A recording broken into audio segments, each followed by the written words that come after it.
I believe these difficult times, they could diminish you, or these difficult times can develop you. Ultimately, we decide. People forget what you say, they'll forget what you did. They'll always remember how you made them feel. I believe the life you live are the lessons you teach. A lot of people know what to do, but they're not doing what they know. Not everybody has the same income, not everybody has the same network, not everybody has the same level of education, but we all have 24 hours in a day. I take 3 types of notes. I write down what they are teaching, I write down how they're teaching it, and then I write down what am I going to do.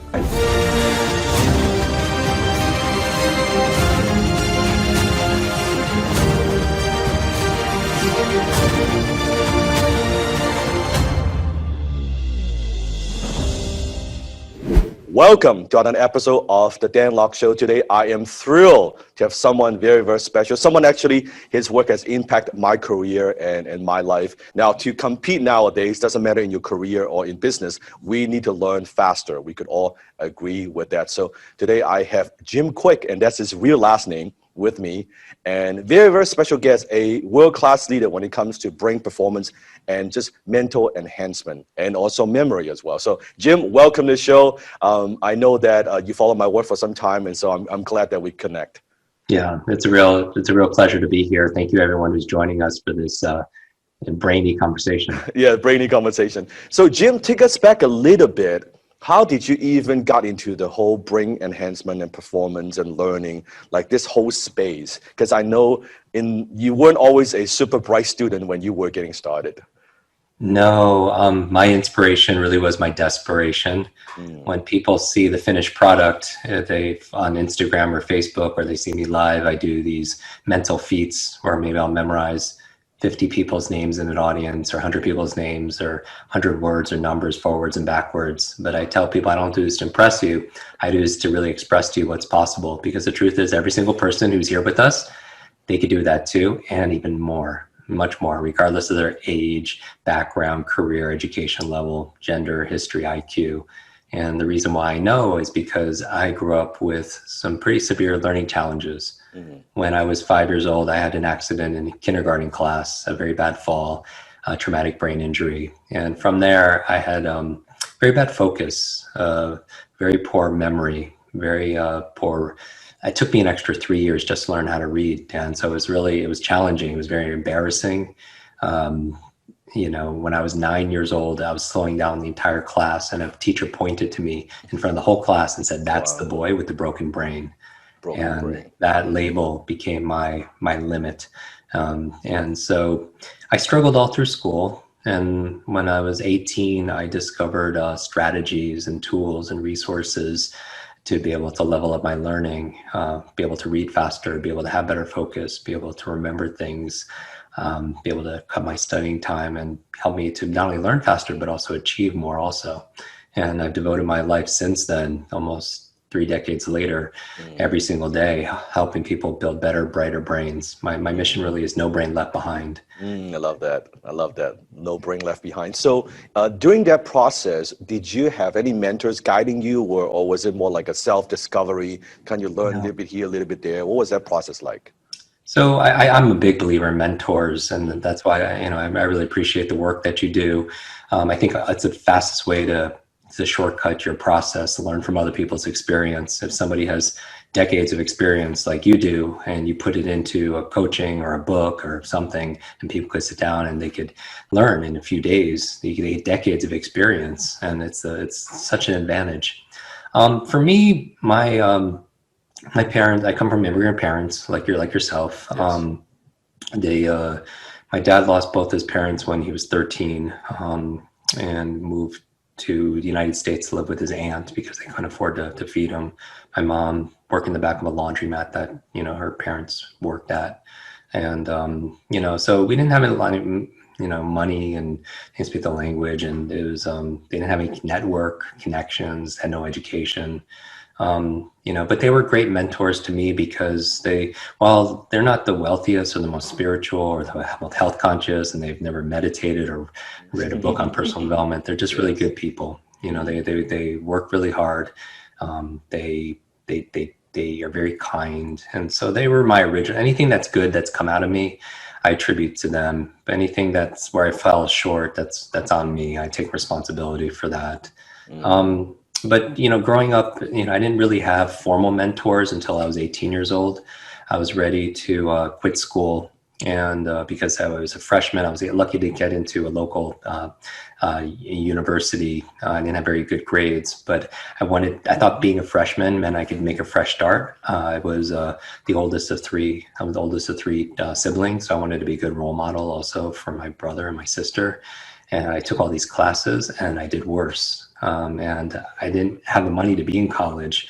And I just thought I wasn't smart enough, and I was ready to quit. And a friend of mine, and this is in New York, was going to visit his family for the weekend. And he said, why don't you come with me? Why don't you get some perspective? And I don't know about you, Dan, but I think getting a different point of view is sometimes healthy. Different place, change the people you're around. Gives your you environment. Yeah, your environment makes a difference. And the family is pretty well off, very different than the way I grew up. His father was walking me around his property before dinner, right on the water, and asked me a very simple question, but the worst question you could ask me. He said, Jim, how's school? Oh. And I'm an 18-year-old kid, and I just start bawling right in front of this complete stranger, telling my whole story, learning challenges, broken brain, ready to quit school, so much pressure, don't know how to tell my parents. They're going to be disappointed. And he's like, Jim, why are you in school? What do you want to be? What do you want to do? What do you want to have? What do you want to share? And honestly, Dan, I didn't have an answer because no one's ever asked me those questions before. Very deep questions.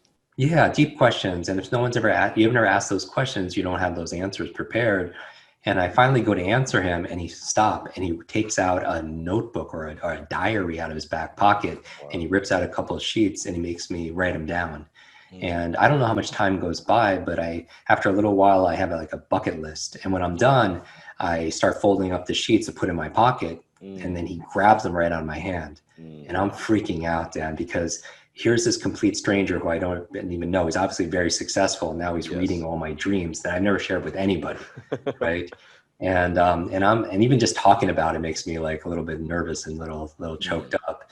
But when he looks up, he says, Jim, you are this close to everything on that list. And he spreads his index fingers maybe a foot apart. And I'm like, no way, give me 10 lifetimes. I'm not going to crack It feels like that, right? I know, give me that what do you mean like this? Yes. He's like, not that close. He's like, I'm not that close. I know it. I'm fighting for my limitations, right? And I'm like, no, give me all this time. I'm not going to be able to do that. And he takes his fingers and he puts them to the side of my head, to the side of my temple, meaning what's in between, is the bridge, is the key, for my brain. Profound. And he takes me into his home, into a room that I've never seen before. You'd appreciate it because I've seen your videos. Yes. It's like wall to wall, ceiling to floor, covered in books. Oh, yeah. I've never seen a library in somebody's home before. Yes. And keep in mind, I've never read a book cover to cover. My teachers would have been surprised if I read a book, much less wrote a book.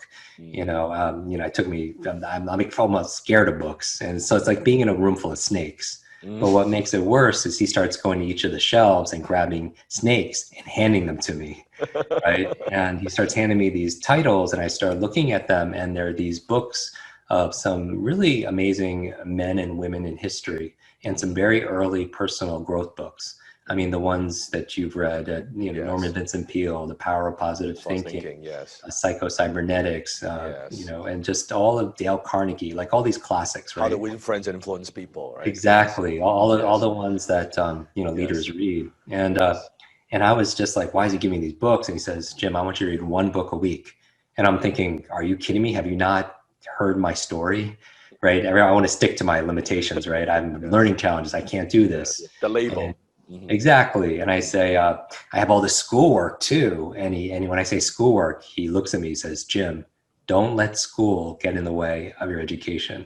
Ooh. And I didn't realize, this is almost 30 years ago, that I didn't realize it was a Mark Twain quote. Yes. But I was like, that's very, powerful and profound, but still, I'm not going to, if I promise I'm going to do it, I'm going to do it, but I can't do it. And very smart man, he reaches into his pocket and he pulls out my bucket list, which he still has, the list of my dreams and my goals. And he has the audacity, Dan, to read every single one out loud. And there's something about you as me as an 18-year-old insecure kid, hearing your dreams, fantasies, goals in another person's voice incanted out in the world, it messed with my mind, my heart, my soul. It really shook up my soul, something fierce. And honestly, a lot of the things on that list were things I wanted to do for my parents, things they could never afford or would never even, if they had the money, they wouldn't do it for themselves. Yes. And that leverage, that motivation made me commit to, you talk about finding your why and your purpose. Yes. It made me say, yes, I'll do it. I'll read one book a week. And then fast forward, I go back to school and I'm sitting at my desk and I have a pile of books I have to read for midterms and a pile of books I promised to read. And I already couldn't get through pile A. So what do? I don't eat, I don't sleep, I don't work out, I don't spend time I just live in the library, like just all-nighters in the library, not taking care of myself. Yes. A few weeks into it, I pass out of sheer exhaustion, 2:00 at night. I fall down a flight of stairs. I hit my head again at the library. And I wake up 2 days later in the hospital. And at this point, I'm down to like 117 pounds. I mean, I am wasting away. I thought I died. Part of me wished probably I did. It was just, I felt like I wasn't worth anything. I wasn't smart enough. I was so stupid. Not good enough. All that. And just very depressed. And when I woke up, I said, there has to be a better way. And when I had that thought, the nurse came in with a mug of tea. And on that mug was a picture of Albert Einstein, a complete genius. And his quote, which you've heard in some iteration, the same level of thinking that has created your problem won't solve your problem. Yes. And it made me think, what's my problem? It's almost like a sign. It was almost like that. It's so crazy because I back in high school, I was failing high school English, right? And they called my parents in and they're like, we can't pass you. He's like, my teacher was like, we can't pass your child in class. He's failing. And then we begged it for an opportunity. And she said, okay, well, I'll give you extra credit. Do this book report on Albert Einstein and I'll pass you. And I do that book report. I never put my whole heart into something for weeks and weeks. And every day at the library, not doing sports, not doing any video games, anything. And the day I had to hand it in, I had it professionally bound. I was so proud of this work, the best work I've ever done ever in high school. And I go to school in class, and the teachers at the end of class says, I have a surprise for all of you. Jim, come to the front and give your book report. And I freak out because I didn't know how to present it.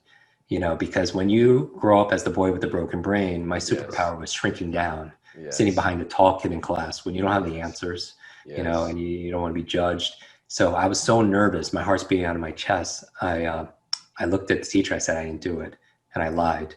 And when everyone, you could see the disappointment in her face. When everyone left on the way out, I was the only one there. I grabbed my book bag. I took out my book report, all shiny and just bound, and I threw it in the garbage. And part of it, I felt like I was throwing out my own potential and my dreams. But going back to that hospital bed, it's kind of like, Einstein was talking to me, the guy I did all that research on, because he had learning challenges in school also.